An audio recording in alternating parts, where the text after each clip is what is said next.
Bienvenue à tous et merci d'être au rendez-vous de votre émission thématique en thème facile. Mesdames et messieurs, vous le savez déjà, mais nous allons le rappeler pour ceux-là qui nous suivent pour la toute première fois.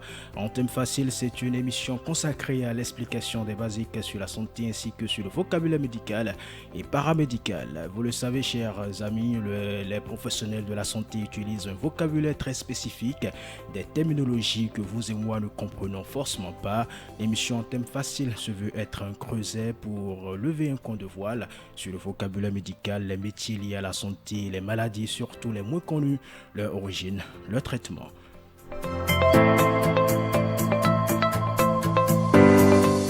Orchidectomie, l'essentiel en thème facile, c'est le thème de ce numéro.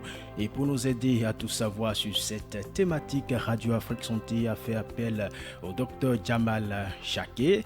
Il est urologue et responsable du cabinet d'urologie Salam à Cotonou au Bénin.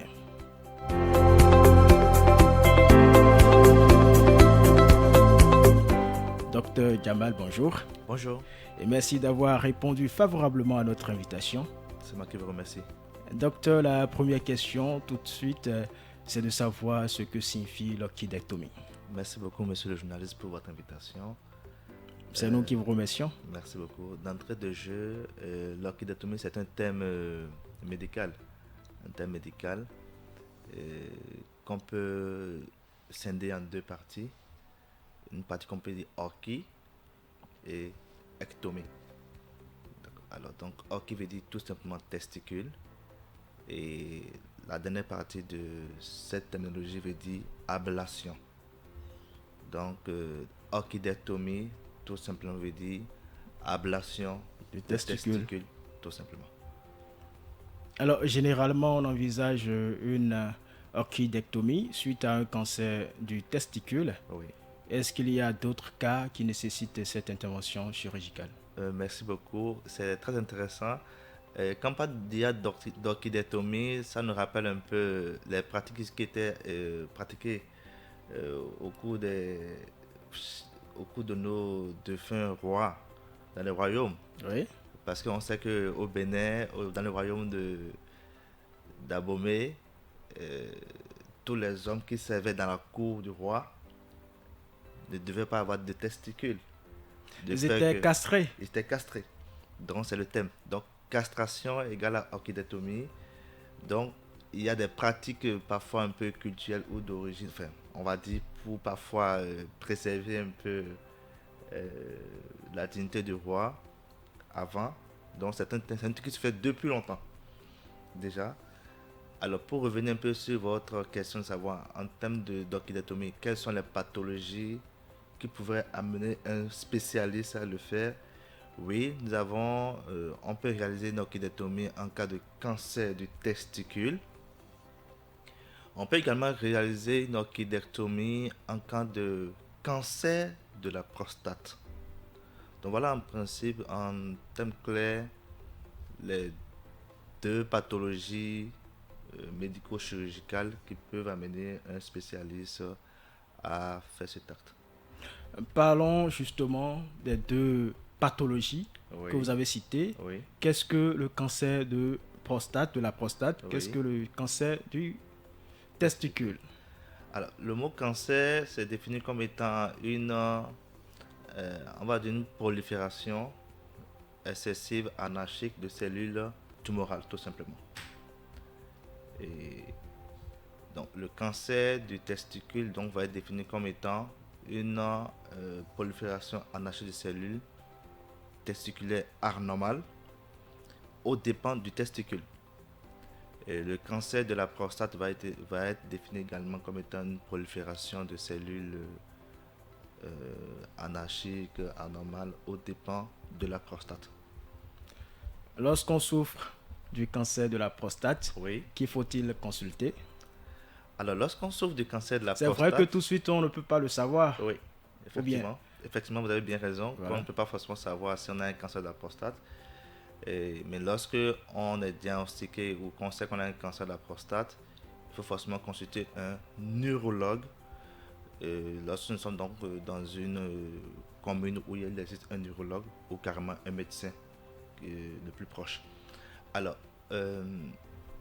quand vous parlez du cancer de la prostate, ce n'est que vraiment, c'est très pointu et c'est vraiment après une consultation et un examen physique que l'urologue peut, et également la réalisation de certaines analyses sanguines ou non, que l'urologue peut confirmer que vous avez un cancer de la prostate. Et bon, généralement, Oui. quand on a un problème, la première personne qu'on consulte, c'est souvent un médecin généraliste. Effectivement. Donc, c'est au médecin généraliste d'orienter le patient vers l'urologue, c'est bien ça? C'est bien ça. Donc, c'est quand nous sommes dans une commune ou bien une région où il n'y a pas de spécialiste, c'est d'abord de voir un médecin généraliste. C'est à ce dernier donc de vous écouter et de serrer un peu vos problèmes et de savoir vers quel spécialiste il faut vous envoyer. Donc, c'est lui qui vous envoie d'abord vers un urologue. Maintenant, quand vous êtes dans une commune ou une ville où il y a beaucoup de spécialistes qui sont disponibles, on peut de façon spontanée aller consulter un neurologue pour faire un peu le point de sa santé prostatique. Alors, justement, quels sont les symptômes qui annoncent un cancer de la prostate? Oui. Quels sont les symptômes? Alors, avant de parler de cela, j'aurais aimé définir d'abord ce qu'on appelle l'urologie. Justement, j'allais en venir, Parfait. puisque vous allez finalement dire que voilà, quand on a ces symptômes-là, il faut aller voir un neurologue. Et justement, j'allais vous demander qu'est-ce qu'un neurologue? Alors, un neurologue, c'est un médecin spécialiste qui s'occupe des maladies du système urinaire, d'une part, parce que c'est urologie, andrologie. Urologue, c'est urologie, andrologie. C'est comme on dit gynéco-obstétrique. Donc, c'est deux choses à la fois. Donc, l'urologue va s'occuper des pathologies du système urinaire. Et quand on parle du système urinaire, c'est le rein, qui sont les deux reins qui sont dans les fosses lombaires. C'est l'urétère qui est un long tuyau qui quitte du rein pour venir dans la vessie. Donc c'est également la vessie et également nous avons le meilleur, l'urètre et le meilleur urinaire. Donc c'est ça en fait en gros le système urinaire. Mais chez l'homme, petite H, on va ajouter la prostate. Ça veut dire qu'un neurologue va pouvoir consulter une femme, puisque les femmes aussi urinent. Et donc elles peuvent également avoir des problèmes urinaires. Donc l'urologue consulte et la femme et l'homme. Alors le côté andrologique, l'andrologie, c'est la branche de la médecine qui s'occupe de, on va dire du fonctionnement. D'accord, on va dire du fonctionnement. Oui. D'abord de l'anatomie, de la physiologie des organes génitaux externes. Donc, chez l'homme, petit h, l'urologue va s'occuper des testicules. Et chez la femme? Chez la femme, nous ne sommes pas gynécologues. Donc, la femme, c'est plus le gynécologue qui s'occupe des organes génitaux externes de la femme. Super. Donc, l'urologue, elle va dire, en termes, on va dire, c'est le gynécologue de l'homme, petit h. Mais il va aussi en consultation des femmes qui font pipi aussi. Donc, qui urinent. Super. Voilà. Alors, donc, par rapport pour revenir à votre question de savoir comment est-ce qu'on peut diagnostiquer un cancer de la prostate chez un patient, il faut d'entrée de jeu faire comprendre aux auditeurs que la prostate est un organe masculin. On est avec. C'est-à-dire qu'un bébé qui est né aujourd'hui a une prostate. Et plus il va grandir et plus il va vieillir, c'est-à-dire 40, 50 ans, cet organe masculin va grossir et donner des signes de vieillissement, plus ou moins. Donc, un patient qui vient consulter un neurologue, c'est forcément un homme qui a en général au-delà de 50 ans. Au-delà de 50 ans. Et qui viendra vous dire, docteur, j'ai l'impression que la nuit quand je dors, je me réveille 2-3 fois. Il viendra également vous dire, j'ai l'impression que pour uriner, il faut que je pousse sérieusement pour uriner. j'ai l'impression que le G n'est pas fort. J'ai comme l'impression que quand je finis de faire pipi, j'ai l'impression que je n'ai pas vidé complètement ma vessie, un peu comme ça restait à l'intérieur. Il vous dirait également que j'ai l'impression qu'il faut que je m'empresse pour aller uriner. Donc, c'est des symptômes qu'on n'a pas lorsque nous sommes jeunes, lorsque nous avons 25 ans, 30 ans, 40 ans. Mais au-delà de 50 ans, ces symptômes apparaissent qui sont parfois des signes d'appel d'un dysfonctionnement de la prostate. Donc, en général, c'est le motif de consultation, un des motifs de consultation. Et donc, l'urologue, après cela, va examiner son patient, donc les fosses lombaires, les organes génitaux externes, et terminera par ce qu'on appelle un toucher rectal. Le toucher rectal, c'est parfois un peu. Les hommes ont un peu une appréhension sur ça. C'est quoi, docteur, vous en faites mal? Bien au contraire, c'est un examen facile qui se fait avec douceur et en général, ça se passe très bien. Donc, l'urologue va faire ce qu'on appelle un toucher rectal et donc, on va aller examiner votre prostate, la toucher et voir certains caractères, c'est-à-dire sa surface, son contour. Est-ce qu'il y a une anomalie au niveau de la surface? Est-ce qu'elle est douloureuse? Est-ce qu'elle a augmenté de volume? Autant de caractères que l'urologue va examiner et à la fin de cette consultation, il pourrait émettre une hypothèse. Une hypothèse de suspicion de cancer en fonction de ce qu'il aurait vu au toucher rectal. Il pourra donc ultérieurement demander un bilan sanguin ou un bilan radiologique afin de confirmer avec certitude que vous avez un cancer de la prostate. Je préfère donc maintenir là s'il y avait d'autres questions pour que je puisse aller en détail. On vous a compris et très bien même. Nous allons revenir à notre thème du jour, Oui. L'orchidectomie, l'essentiel en thème facile. Parfait. Alors, docteur, dites-nous, l'orchidectomie cause l'infertilité chez l'homme? Alors, l'orchidectomie, a priori, comme je vous ai dit, c'est un acte qui consiste à aller supprimer le ou les testicules. Le ou le testicule. Donc, lorsque on fait une orchidectomie chirurgicale, parce qu'il existe une castration ou orchidectomie Quand vous dites chirurgicale. le ou les testicules, Oui, ça dépend de quel testicule est atteint. atteint tout simplement. Parce que s'il y a une indication de toucher vos deux testicules, il va de soi que le testicule participe à la fertilité chez l'homme. Du coup, si c'est les deux testicules qui sont atteints, si on vous fait une orchidectomie, il va de soi que vous n'aurez pas d'enfant. Mais si c'est un seul testicule qui est atteint, je pense que la fertilité n'est pas forcément engagée. Le processus n'est pas engagé côté fertilité. Voyez-vous. Donc tout à l'heure, je disais qu'il existait une orchidectomie ou castration, ça fait un peu vieux, castration chirurgicale, ou on peut avoir des castrations médicales. C'est au cas par cas. Donc oui et non par rapport à votre question. Est-ce que l'orchidectomie pourrait impacter sur la fertilité d'un homme? C'est non si c'est un seul côté qui est atteint, et c'est oui si c'est que c'est les deux côtés qui sont atteints. Si vous le permettez, docteur, Oui. nous allons souffler un peu en musique. Merci. On se retrouve tout juste après.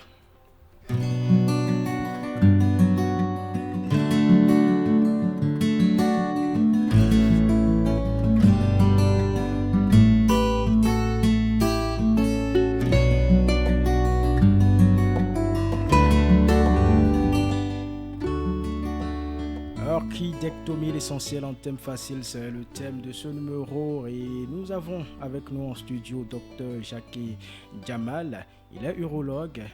3 semaines après l'orchidectomie, le patient revient voir le médecin pour une consultation. Oui. Le résultat des analyses permettra alors de décider si une chimiothérapie est nécessaire ou pas. Parfait. Dites-nous, c'est quoi une chimiothérapie? Alors, la chimiothérapie, c'est un traitement qui consiste à utiliser on va dire des substances chimiques, on va dire tant soit peu, pour aller détruire ou anéantir des cellules tumorales, tout simplement. C'est un traitement qui va consister à utiliser donc des cellules chimiques pour tuer ou anéantir carrément des cellules cancéreuses dans le corps. Alors, pourquoi Oui. met-on une prothèse testiculaire après l'orchidectomie? La mise en place de la prothèse testiculaire est beaucoup plus, on va dire, abus psychologique en fait, surtout. On a des patients qui vous disent, écoutez docteur, je suis né avec 2 testicules. Là, vous m'opérez d'un testicule, j'ai un seul testicule. Je vais retenir avec un seul testicule dans mon tombeau. Donc, je souhaiterais avoir un deuxième testicule, même s'il ne marche pas. L'impression quand même que les 2 testicules sont en place, ça rassure beaucoup d'hommes. Et ça rassure également, parfois aussi beaucoup également leur partenaire, parce que voir un homme avec un testicule, ça fait tendance à avoir peur. Donc, oui, ça peut rassurer le patient de savoir que il a un testicule qui n'est, même s'il n'est pas fonctionnel, il a une boule à l'intérieur du scrotum. Donc c'est beaucoup plus psychologique en fait. Alors, comment prévenir les maladies qui conduisent à l'orchidectomie? Ça c'est une grosse question, c'est une question bateau. Je ne sais pas si on va terminer aujourd'hui en parlant de ça. Alors, quand on dit comment prévenir, il faudrait surtout insister sur les facteurs de risque. Un facteur de risque, c'est un élément qui augmente la probabilité de survenir de quelque chose, tout simplement. Oui, bien sûr. On va prendre un exemple terre à terre. Lorsque vous roulez dans votre voiture, ivre, sans ceinture de sécurité, vous avez plus de risques de faire un accident. Oui. Donc, le fait d'être ivre et sans ceinture de sécurité.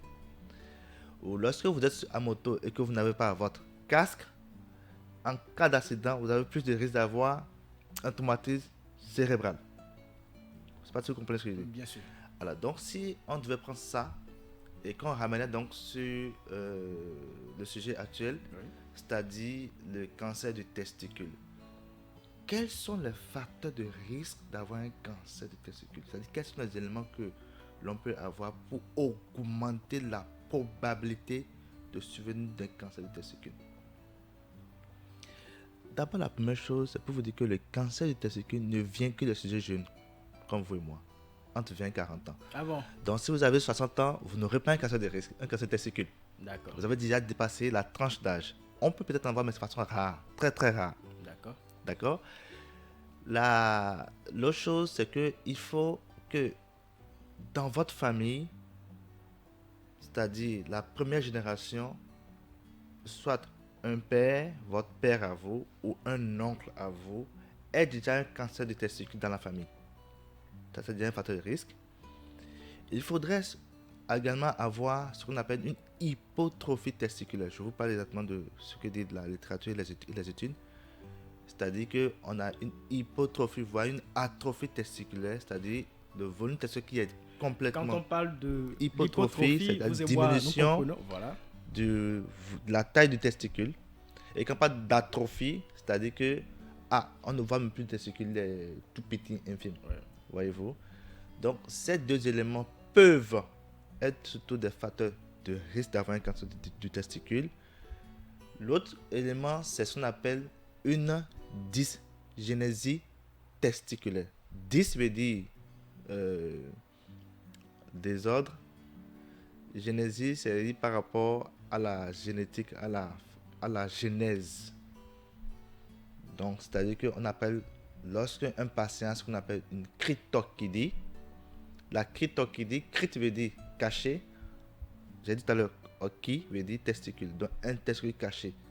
C'est-à-dire que lorsqu'on ne retrouve les testicules dans les bourses, dans la poche du testicule, enfin, on appelle ça le scrotum, cela peut augmenter la probabilité de survenue d'un cancer du testicule.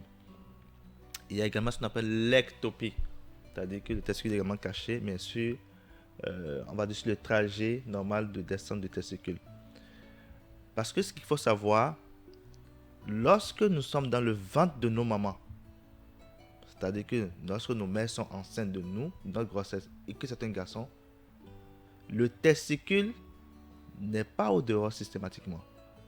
Il est fabriqué dans le ventre et progressivement jusqu'à la maturation de la grossesse, le testicule va faire un voyage du ventre et descendre.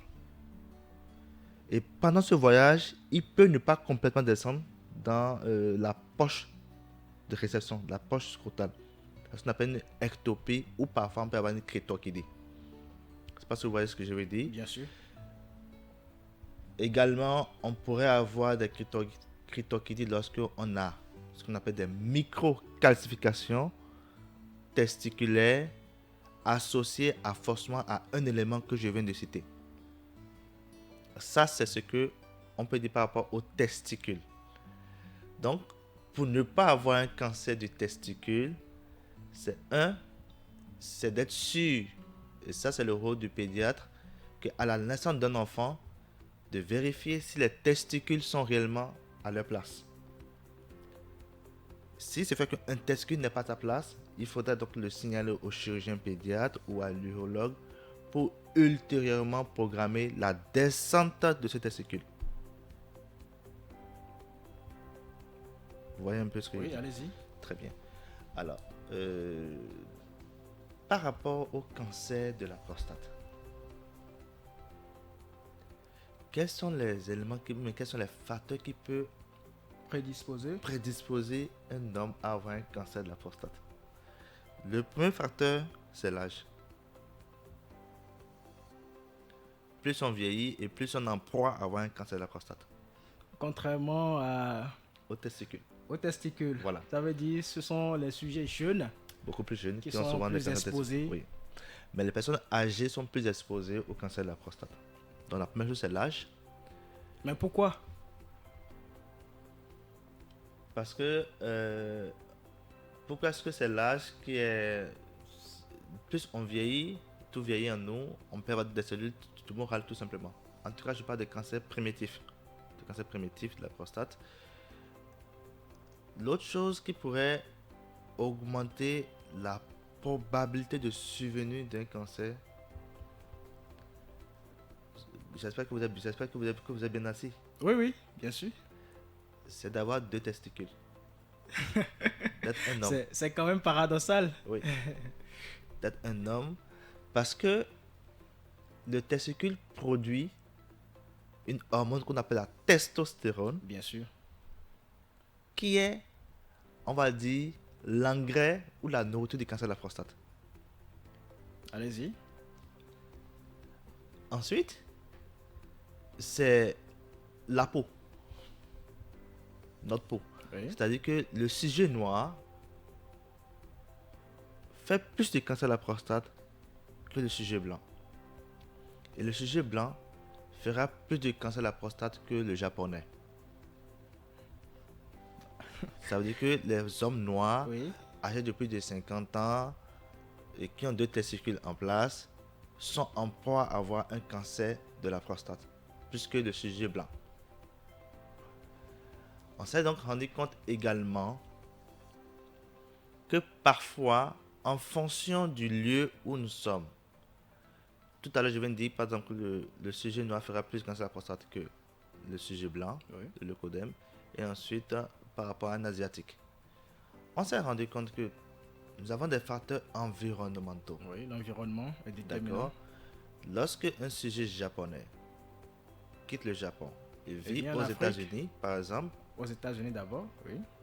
et qu'il adopte le comportement alimentaire de vie autour de lui, il fera plus de cancer de la prostate que celui qui est resté au Japon. Parce qu'on sait qu'aux États-Unis, on mange très gras, c'est des fast-food, tout est gras. Vous voyez un peu ce que je dis. Donc, la consommation parfois excessive, trop riche en gras, pourrait, c'est pas en termes de, s'il fallait coter, c'est pas très très bien coté, mais il est bon de le savoir. Voyez-vous? Oui. Voilà un peu, de façon, je ne veux pas trop, c'est pas un coup, mais de façon un peu spécifique, ce qu'on peut dire rapidement. Et le dernier critère sur lequel je vais revenir par rapport au cancer de la prostate, c'est quoi? Lorsque un sujet, c'est-à-dire votre père, première génération, votre père ou un oncle a un cancer de la prostate dans la famille, vous, le fils, vous êtes en proie à avoir un cancer de la prostate. Voilà. Alors, nous sommes en train de parler du cancer de la prostate. Oui. Nous avons également parlé du cancer du testicule. Très bien. Et ce qui nous a amené à parler de ces deux thèmes, Oui. c'est bien sûr l'orchidectomie. Oui. Alors, pour prévenir le cancer du sein, on conseille l'autopalpation aux femmes. Oui. L'autopalpation est aussi recommandée chez les hommes pour prévenir le cancer du testicule, par exemple.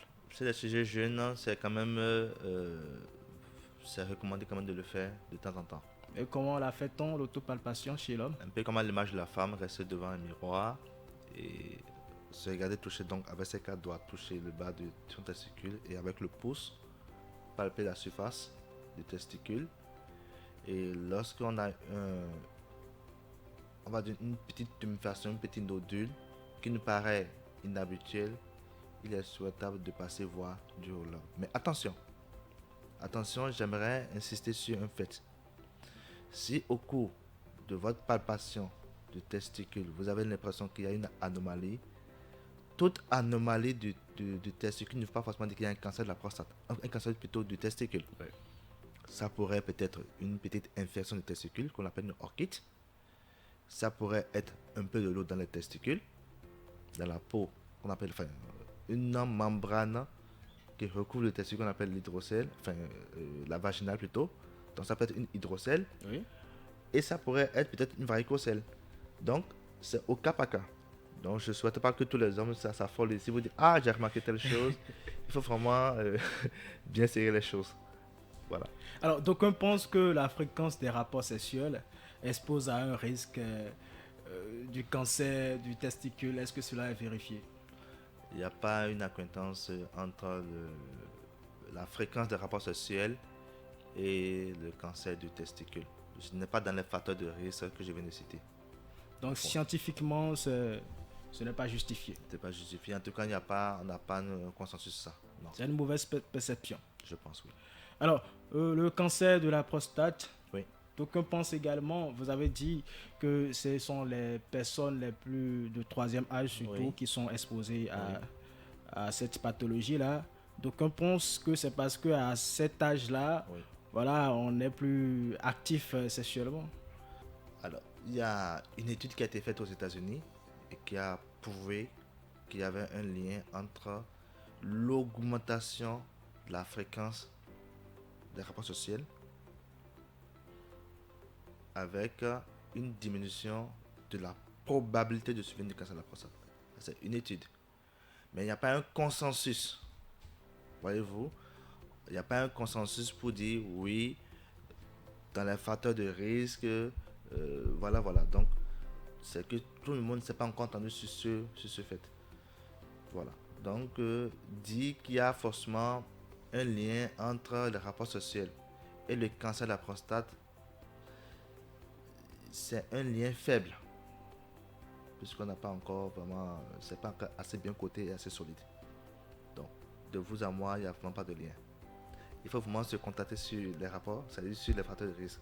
L'âge, le fait d'être noir, le fait d'avoir un cancer, un patient qui a un parent de première génération, dans la première génération, première lignée, qui a un cancer de la prostate, que je viens de dire, sur l'alimentation, plein de choses. Donc, voilà un peu ces critères sur lesquels il faut insister.